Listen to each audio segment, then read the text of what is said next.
Alhamdulillah wa syukur ala ni'amillah jamaah salat subuh yang dimuliakan Allah. Di kesempatan pagi ini kita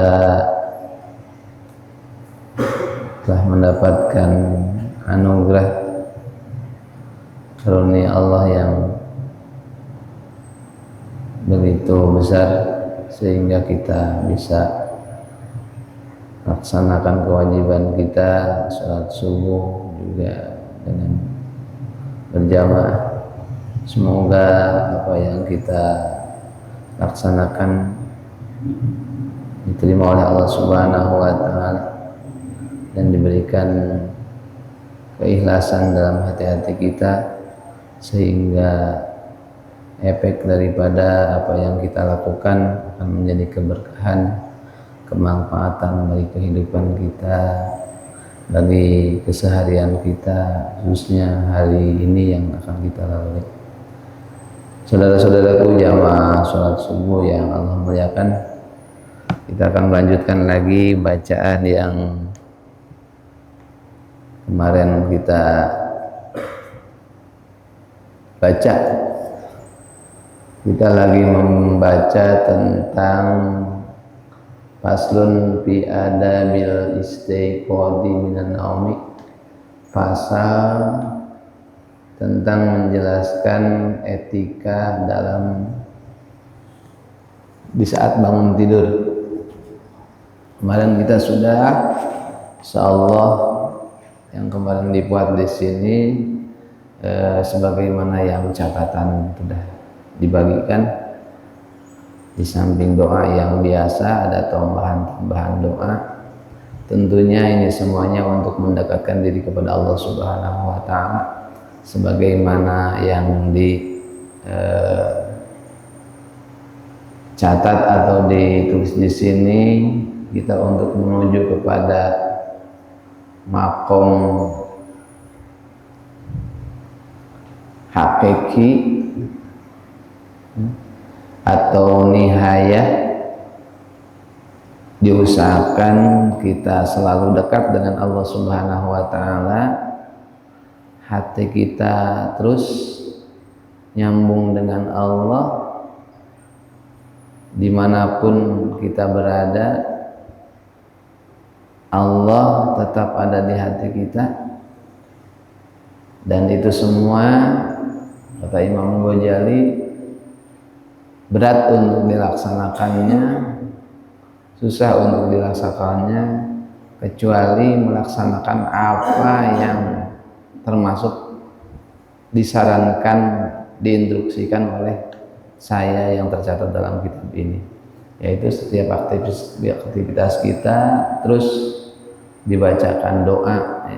Di sini dari mulai bangun tidur sampai kegiatan kita dalam keseharian kita dibimbing dengan doa, karena doa itu akan otomatis akan menuntun kita selalu dekat dengan Allah Subhanahu wa taala.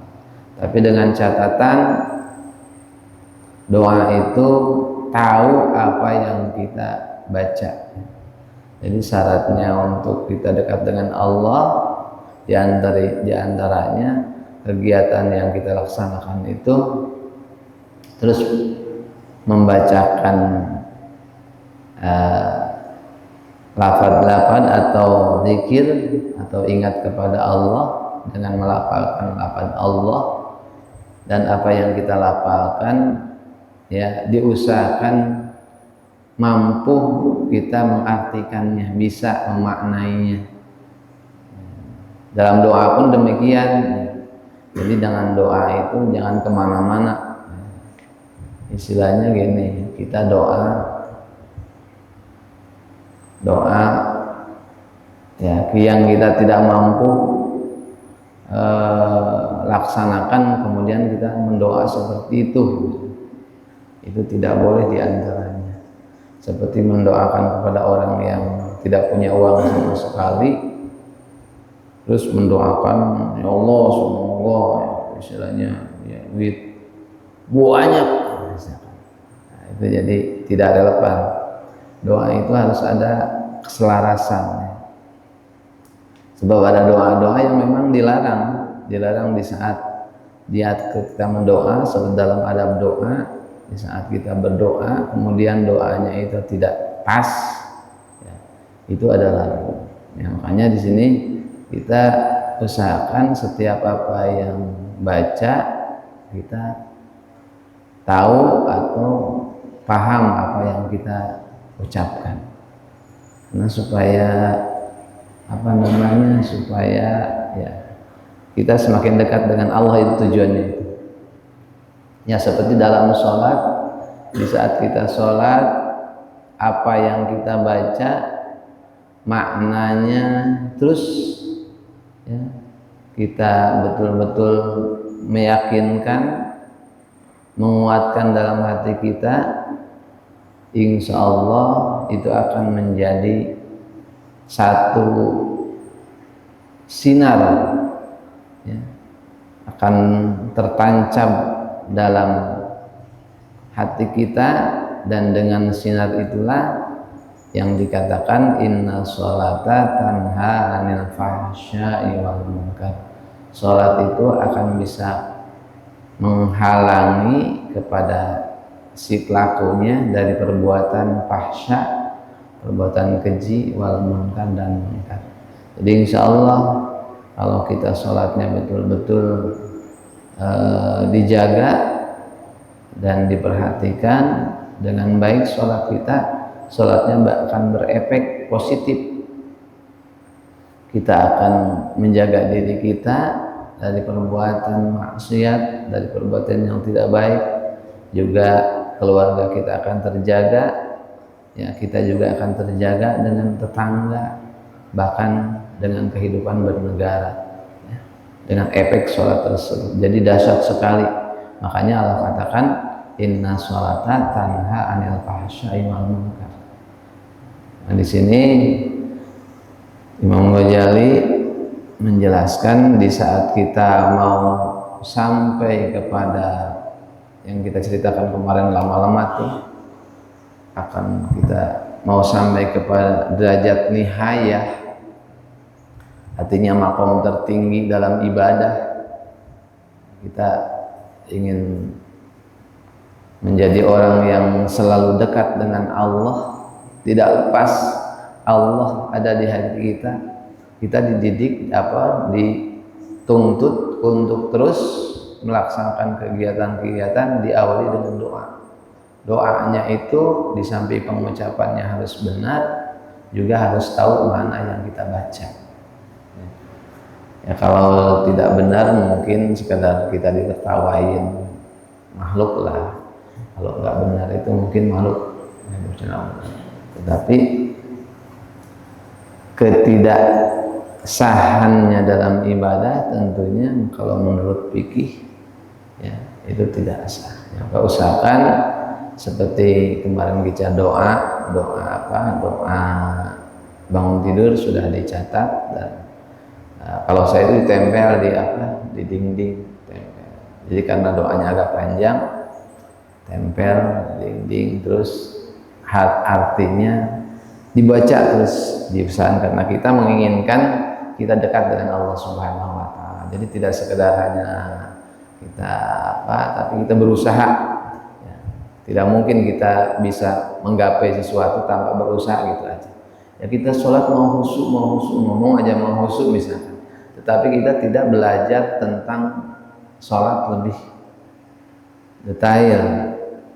Nah, tidak mungkin juga sampai ke sana, ya. Karena otomatis Allah akan memberikan sesuatu sesuai dengan sunatullah, ya. Kecuali hal-hal yang dilarang. Nah kemarin kita sudah membahas atau sudah menceritakan tentang adab atau doa bangun tidur. Kemudian kita akan lanjutkan di sini. Bismillahirrahmanirrahim. A'udzubillahi minasyaitonir rajim. Bismillahirrahmanirrahim. Alhamdulillahirabbil alamin. Shalatu wassalamu ala asyrofil anbiya'i wal mursalin wa ala alihi washabbihi ajmain. Qala al-mu'allif wal musannif rahimahullahu ta'ala wa nafa'ana bihim wa bi ulumihim fid dharain amin. Bismillahirrahmanirrahim. Fa idza labista thiyabaka fanwi bihi imtithala awa amrillah, fanwi bihi imtithala amrillahi ta'ala fi sitri auratika wahdar ayyakuna qasduka min labsiyabika min labsin lisiyabika mura'atal khalqi patah suruh. Ya, kemudian setelahnya kita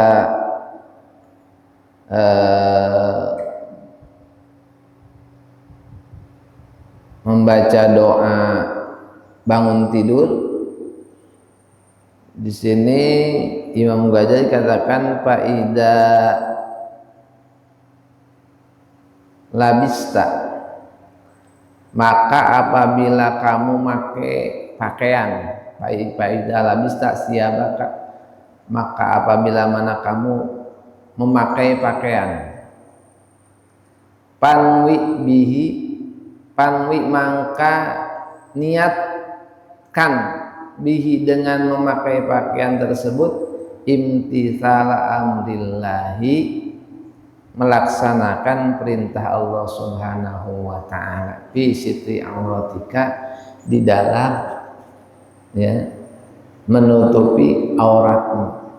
Jadi kita memakai pakaian, kita niatkan di saat kita pakai pakaian, niat karena Allah, melaksanakan perintah Allah ya, untuk menutup aurat kita, niatkan ya. Jadi niat dengan baik, apalagi kita di saat mau melaksanakan ibadah kepada Allah Subhanahu wa ta'ala ya. Karena otomatis kita akan menghadapi Dat yang maha agung, Dat yang maha besar, Dat yang maha sempurna, yang menciptakan alam semesta. Kita akan menghadapkan diri kepada Allah. Otomatis pakaian kita itu bukan pakaian yang biasa. Seperti kita aja misalkan akan bertemu dengan Pak RW, ya biasa di rumah pakai sekedar kaos oblong. Tapi di saat kita mau bertemu dengan Pak RW, otomatis kita bajunya diganti agak sedikit sopan. Apalagi kita akan menghadap kepada Allah Subhanahu wa ta'ala. Berarti pakaian kita itu bukan pakaian yang biasa kita pakai dengan sembarangan. Memang sebenarnya dalam berpakaian itu cukup ya, di saat sholat itu menutupi aurat ya. Kalau wajib dalam berpakaian itu menutup aurat dari mulai pusar sampai lutut bagi laki-laki ya. Itu ya. Nah, jadi wajib, yang wajibnya itu. Maka dulu di saya di pesantren ada pesantren cerita, saking fanatiknya ada celana dalam yang di atas lutut, namanya apa, celana kolor ya, kolor namanya, atau selempak, itu haram. Makanya itu tidak boleh di satu pesantren itu ada. Pesantren itu memang ada kolor atau ada selempak itu pasti disita karena haram. Karena di saat dia kalau dipakai nampak aurat, ya haram memang. Kalau kita sekedar pakai kolor aja, haram karena nampak aurat. Tapi kalau kolornya ini lain lagi kan, tujuannya untuk celana dalam gitu kan, atau sempak. Memang kalau kita pakai sempak aja kita apa namanya, terus kita tengok orang, ya haram karena nampak aurat. Tetapi bagaimana kalau selembak itu, korol itu hanya untuk celana dalam, lapis dalam aja. Kita kan biasa begitu ya. Jadi tidak apa-apa sebenarnya. Tetapi saking ekstrimnya di satu pesantren itu, dia celana dalam aja kalau ada tuh disita, haram katanya kan. Apalagi selembak, karena apa? Karena nampak aurat. Kalau celana dalam aja, ini celana kolor gitu, kolor yang nampak aurat tuh, di atas lutut. Makanya kalau di pesantren itu biasa gaya pesantren itu ada celana namanya celana komprang namanya, atau celana apa ya disebutnya. Kalau saya itu namanya celana komprang. Jadi celana di bawah lutut ya, di atas mata kaki, terus pokoknya di bawah lutut lah. Jadi panjangnya itu di tengah-tengah betis. Itu dulu pesantren itu apa namanya, kebiasaannya anak santri itu bawa itu. Atasnya itu kalau zaman saya itu nggak tahu sekarang ya, pakai diikat aja. Jadi ada ikatnya tuh, bukan karet yang diikat. Makanya kalau kebelet salah nikat, asalnya nikatnya gampang dibuka jadi susah itu ya. Jadi kalau ngikatnya itu harus hati-hati. Kalau salah ngikat nanti pas kebelet itu repot bukanya. Disebutnya celana apa namanya, celana sontok ya, celana sontok. Tidak ada koceknya kayak sekarang. Kalau sekarang kan ada celana sontok ya yang suka dipakai kita kan, tapi banyak koceknya tuh karena sekarang kan banyak duit. Banyak kocek sekarang ya, banyak macam. Kalau dulu pesantren nggak ada, putih aja. Nah, itu disebutnya celana sontok dulu pesantren. Nah, sebenarnya sholat pakai itu sah-sah saja ya. Sholat sekedar menutupi aurat sah saja. Apalagi kalau di saat tidak ada ya. Walaupun di saat ada pakaian yang lain pun hanya ya dipakai hanya sekedar menutup aurat sah-sah saja. Tetapi ya tidak sopan ya. Tidak sopan. Kita disarankan lagi sholat, apalagi lagi ibadah, kalau nutupi aurat itu wajib, baik dari saat ibadah maupun di luar ibadah, wajib hukumnya. Saat ibadah atau luar ibadah, ini pakai celana di atas lutut, enggak sholat ini, nah, tetap dosa hukumnya karena membuka aurat ya. Kalau di saat sholat ya tidak sah berarti, karena membuka aurat. Nah, kita di saat sholat sebagaimana Allah sabdakan, jainu inda kulli masjidin, kamu harus berusaha berias diri ya, di setiap masjid, di setiap masuk masjid. Nah, disunahkan di dalam kita melaksanakan ibadah kepada Allah, di antaranya sholat, sebagaimana Syekh Sibro Malisi di dalam hasyiahnya, yaitu kitab Nihayah Imam Romli, beliau mengatakan yusannu ayyal basa ahsana siyabihi, di saat kita sholat itu disarankan, disunahkan memakai pakaian yang paling baik, yang paling bagus ya, itu wa yuhafidu ala dalika ala ma yatajammala bi'adatan ya. Jadi di saat memakai pakaian itu menjaga ya sebaik mungkin sebagaimana kebiasaan ya. Karena cara berpakaian ini tidak mesti begitu ya. Tidak mesti misalkan karena Islam ini datangnya dari Timur Tengah, dari Arab, jadi sunnah pakaian itu pakai gamis, seperti bagaimana orang Arab. Tidak seperti itu. Jadi untuk berpakaian ini asal menutup aurat saja. Artinya menutup aurat di dalam sholat pun kita sholat yang wajib melaksanakan berpakaian itu menutup aurat, yang tutup itu tidak menampakkan warna kulit. Sebagaimana kalau pakai sholat itu kita pakai pakaian yang transparan, yang nampak tuh, misalkan seperti plastik lah ya, atau pakaiannya kaca gitu kan. Nah itu tidak sah ya, walaupun ditutup tetapi nampak tuh, transparan. Nah yang menutup jadi tidak bisa, kalau kita ditengok itu tidak nampak tuh, tidak nampak warna kulitnya ya. Itu yang wajib itu. Yang caranya bagaimana saja. Jadi yang sesuai adat kebiasaan, kalau kebiasaan itu baik, ya itu baik. Jangan asrof itu berlebihan. Berlebihan tidak boleh. Ya, maksudnya nanti kepada ingin dipuji, ria. Seperti contohnya, apalagi sekarang kan, kalau pengantin pakai pakaian itu ada sampai, padahal dia juga tidak bisa sebenarnya pakaian itu.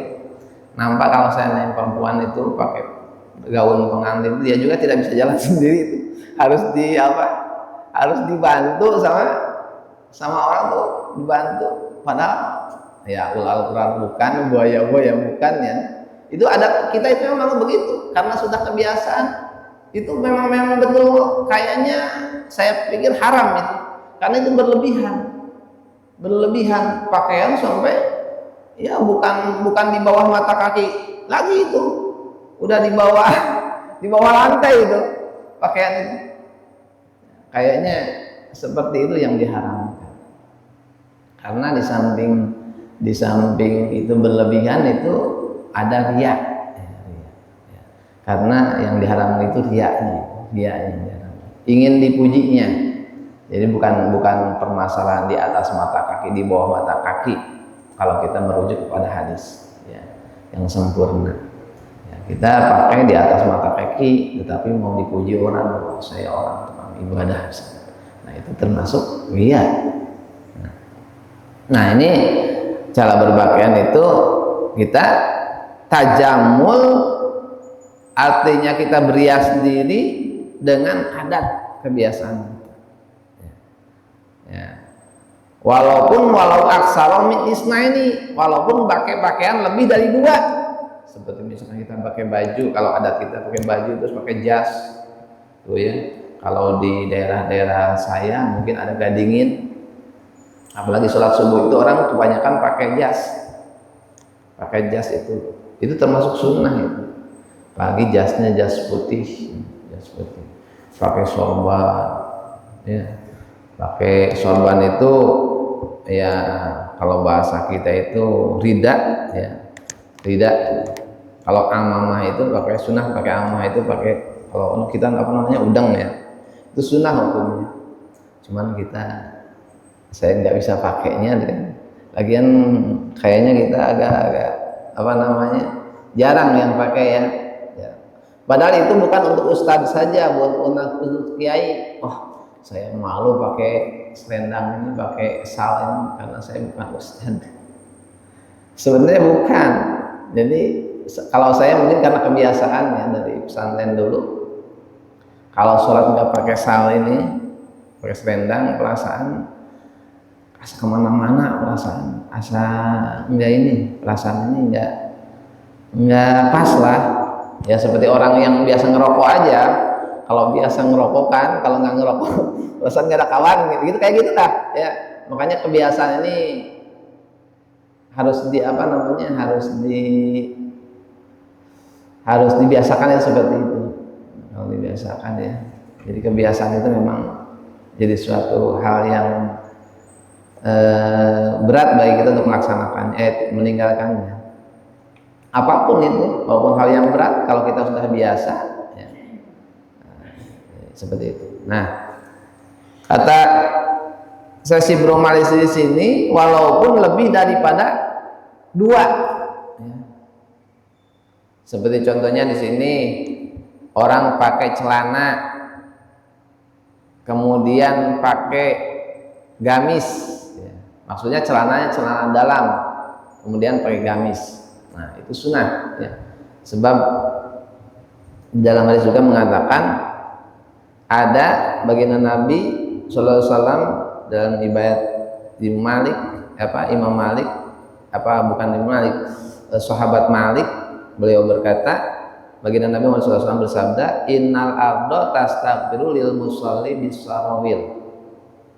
Sesungguhnya bumi, tanah yang kita pijak ini, yang kita laksanakan saat sholat, itu memintakan ampun bagi orang yang sholatnya memakai celana. Ya kalau mungkin bisa protes, tanah ini protes juga kalau kita sholat nggak pakai celana. Kata tanah mungkin apa itu katanya yang bergantung. Ya, jadi ada etikanya mungkin. Jadi pakai celana.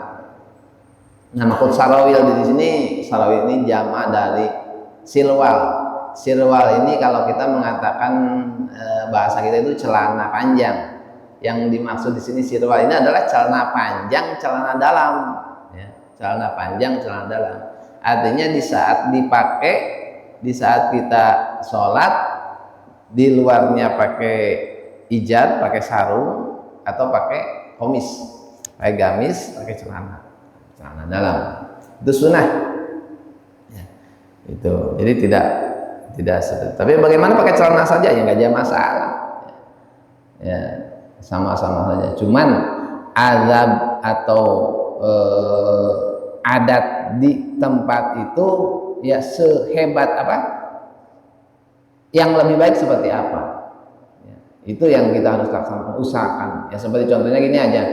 Kalau di kita sholat seorang imam pakai celana panjang, kayaknya makmumnya gimana ya? Kalau misalkan udah biasa nggak apa-apa. Tapi kalau biasa kita imamnya ini khotib pakai celana panjang, ya pakai celana panjang khotibnya misalkan. Coba apa namanya? Bagaimana pikiran makmum? Bagaimana di dalam hati makmum? Nah itu harus kita harus kita itu kan bandingkan. Kalau pikiran makmum di saat seorang khotib atau seorang imam Jumat pakai celana panjang, ya aman-aman, nyantai saja, santai, yang tidak ada masalah istilahnya. Berarti etikanya seperti itu. Ya.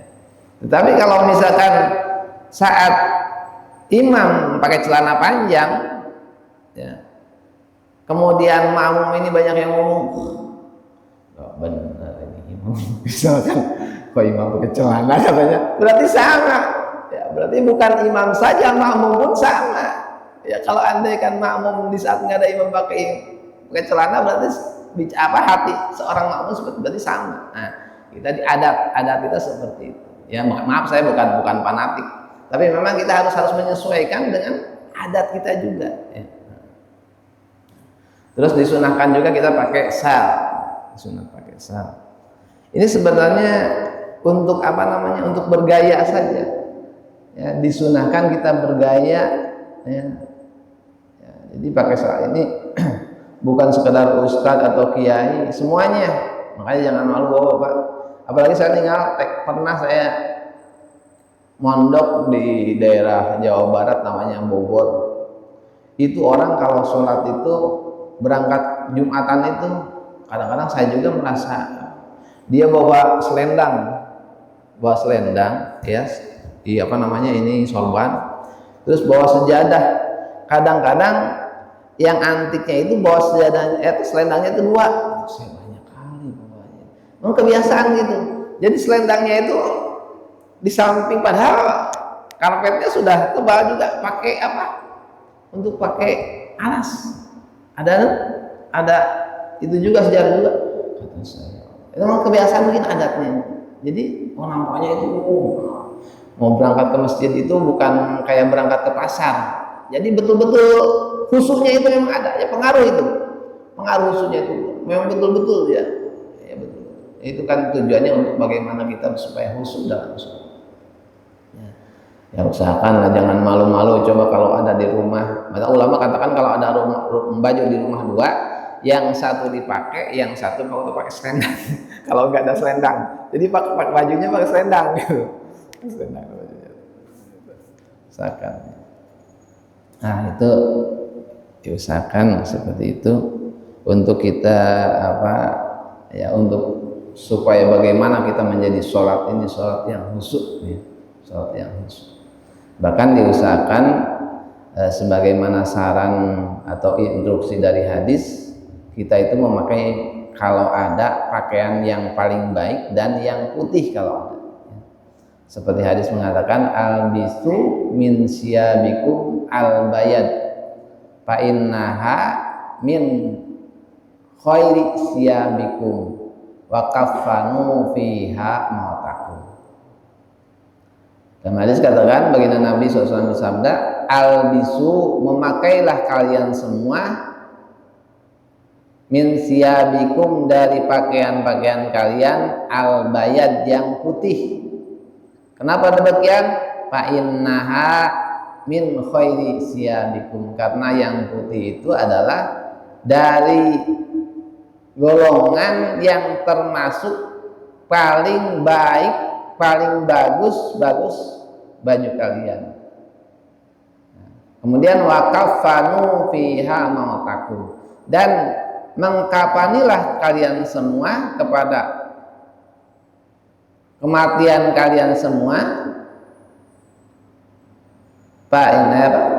dan mengapanilah kalian semua kepada kematian kalian semua dengan pakaian atau dengan kain yang putih tersebut.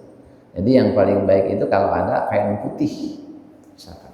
Makanya saya kalau lagi di rumah, terus kalau masih ada pakaian putih yang bersih masih ada, saya nggak berani pakai yang luar putih. Karena ini juga ada kebiasaan. Karena kalau pesantren saya itu sholat itu wajib pakai putih. Kalau nggak ada santri nggak pakai putih itu ditengok sama kawan-kawannya tuh, karena semuanya putih. Jadi di saat tidak putih itu nampak tuh, oh dia gitu. Jadi malu kita. Jadi sampai sekarang mungkin kebiasaan itu ya baik ya seperti. Nah yang putih ini ulama dikatakan kalau tidak mampu semuanya, atasnya dari mulai kepala sampai baju misalkan. Peci seperti peci putih. Cuman kadang-kadang adat biasa kita di sini ya ada juga yang fanatik nggak pakai putih, yang pakai hitam, sebenarnya nggak apa-apa ya. Tetapi yang disarankan agama tetap kita tidak munafik. Bahkan walaupun kiai besar tidak suka pakai peci putih ya, karena adat Indonesia pakai peci hitam, tetapi tetap instruksi hadis di sana itu yang lebih sempurna itu adalah yang putih. Kita tahu ada seorang kiai yang memang kata kita waliullah, ya, orang yang betul-betul ilmunya dan betul-betul waroknya ya, terjaganya, tetapi beliau tidak suka dengan peci putih. Tetapi tetap kita itu ya semua manusia itu punya pilihan tertentu, dan yang kita tahu seperti itu disunahkan dalam hadis memakai putih. Dari mulai kalau tidak mampu semuanya, atasan saja, kepala seperti diganti, rubah dong adat Indonesia jadi bukan hitam lagi, putih kan. Enggak, ini untuk ibadah saja. Kalau saya itu kenapa suka peci putih? Satu murah ini. Kalau beli Skodi itu kan murah. Satu, keduanya kalau kotor itu cepat kita cuci itu. Ya, kalau peci hitam itu kita beli peci hitam songkok itu tuh baru beberapa bulan aja udah nampak tuh depannya itu, terus mahal lagi, cepat rusak. Udahlah udah beli satu, istilahnya beli satu kodi pun ini udah berapa tahun banyak kan. Jadi itu sunahnya pakai putih, usahakan ya. Pakai putih, selendang pun putih. Kalau kita mampu bisa pakai imamah atau apa namanya, sorban atau udeng, kalau siapa namanya disebutnya, yang di peci ini bulat itu ya, kayak pakaian di Ponorogo. Nah itu sunnah dengan putih, sunnahnya putih pakai itu karena itu semuanya akan menjadikan alat atau cara kita bertemu dengan Allah yang baik dan akan bisa menghasilkan kehusuan yang memang insya Allah. Maka disunatkan dalam sholat itu tidak sekedar pakai baju biasa, tetapi pakai yang lebih baik, dan walaupun lebih daripada satu pun tidak jadi masalah. Seperti kalau gamis itu ada apa namanya, lapis gamis itu ya, lapis gamis. Sunnah itu ya. Sunnah. Nah, di saat kita pakai pakaian, niatkan semuanya itu bukan bergaya untuk dipandang atau dilihat manusia, tetapi untuk karena Allah ya, melaksanakan perintah Allah Subhanahu wa taala. Kita niatkan, apalagi di saat kita mau sholat ya, berhias diri untuk menghadap kepada Sang Pencipta alam semesta, yaitu Allah Subhanahu wa taala. Niatkan karena Allah dan bacakan doanya. Baca doa. Ya, doanya itu Allahumma inni as'aluka min khairihi wa khairi ma huwa lahu wa a'udzubika min syarrihi wa syarri ma huwa lahu. Ya. Karena baginda Rasulullah SAW diriwayatkan oleh Sa'id bin Malik bin Sanan, anan Nabiya sallallahu alaihi wasallam kana idza labisa sauban qamisan aw ridaan aw amamatan yaqulu Allahumma inni as'aluka min khairihi wa khairi ma huwa lahu wa a'udzubika min syarri wa syarri ma huwa lahu. Ya.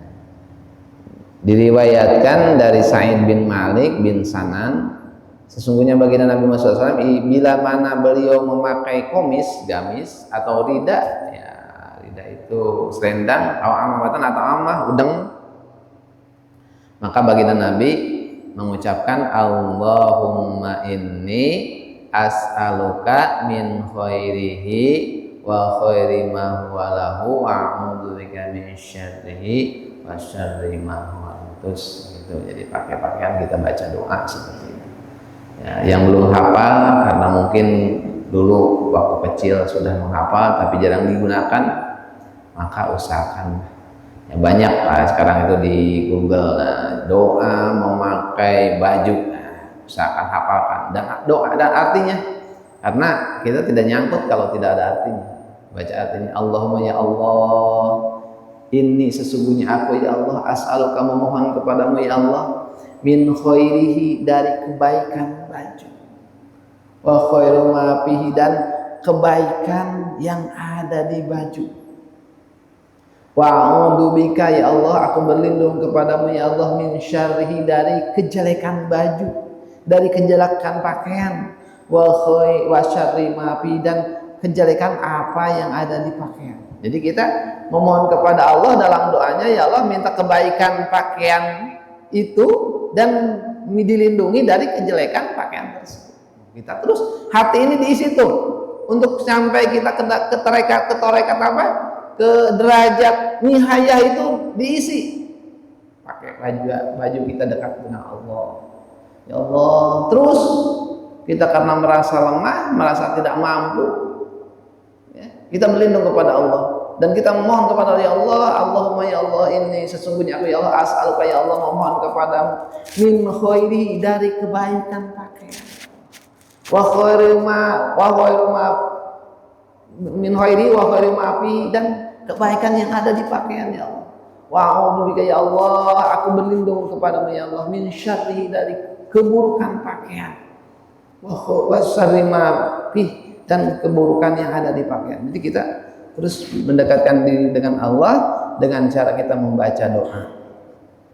Bahkan ada dalam hadis, barang siapa, hadis Anas dari Sa'ad bin Anas, sesungguhnya Rasulullah SAW bersabda, man labisa thawban jadidan, barang siapa yang memakai baju baru kemudian membaca doa ini, alhamdulillahilladzi kasani hadza wa razaqani min ghairi haulin minni wala quwata ghafarallahu lahu ma taqaddama min dzambi. Nah, ini khusus doa untuk pakai baju baru. Ya, apabila kita pakai baju baru, baca bismillahirrahmanirrahim, alhamdulillahilladzi kasani hadza wa razaqani min ghairi haulin minni wala quwata, maka janji Allah, ghafarallahu lahu ma taqaddama min dzambi, maka akan dihapuskan dosanya yang telah lewat, tentunya dosa kecil, dengan memakai baju. Jadi terus semuanya kita cara kita untuk mendekatkan diri kepada Allah dibimbing dari mulai semua etika kita dalam berbaju pun terus baca doa dan niat dengan baik. Maka wahdar ayyakuna qasduka, wahdar, takutlah kamu, ayyakuna qasduka, keberadaan niatmu, min lazis siyabika, dari memakai bajumu ini, murah atau kholki, ingin dilihat makhluk. Baju saya baik, bagus nih, mungkin orang-orang akan terkesima melihat baju saya. Ingin dipuji lah, bagaimana ini supaya saya jadi orang hebat, misalkan dipuji. Nah, itu kita harus usahakan niat kita, ya, niat kita usahakan. Wahdar, kata Imam Syafi'i, Imam Ghazali, wahdar ayyakuna qasduka min ladzis siyabika muratal khalqi, takutlah kamu memakai baju, di saat kamu memakai baju tujuan adalah dilihat manusia, patah suruh, maka kamu akan rugi. Karena rugi otomatis tentunya di samping kita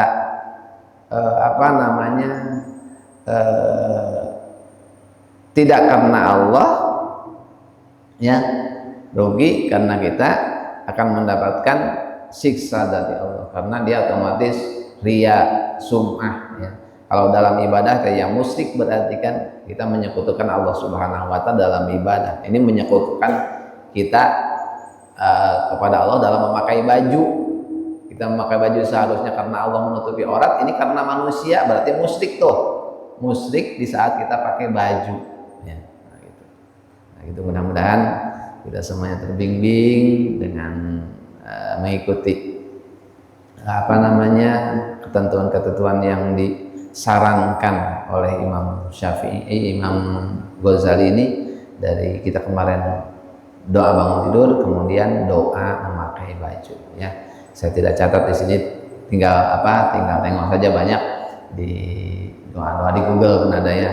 Tinggal baca Allahumma inni as'aluka min khairihi wa khairi ma huwalahu wa a'udzuka min syarrihi wa syarri ma huwalahu. Apabila kita pakai baju baru, bismillahirrahmanirrahim, alhamdulillahilladzi kasani hadza wa razaqani min ghairi haulin minni wala quwwata.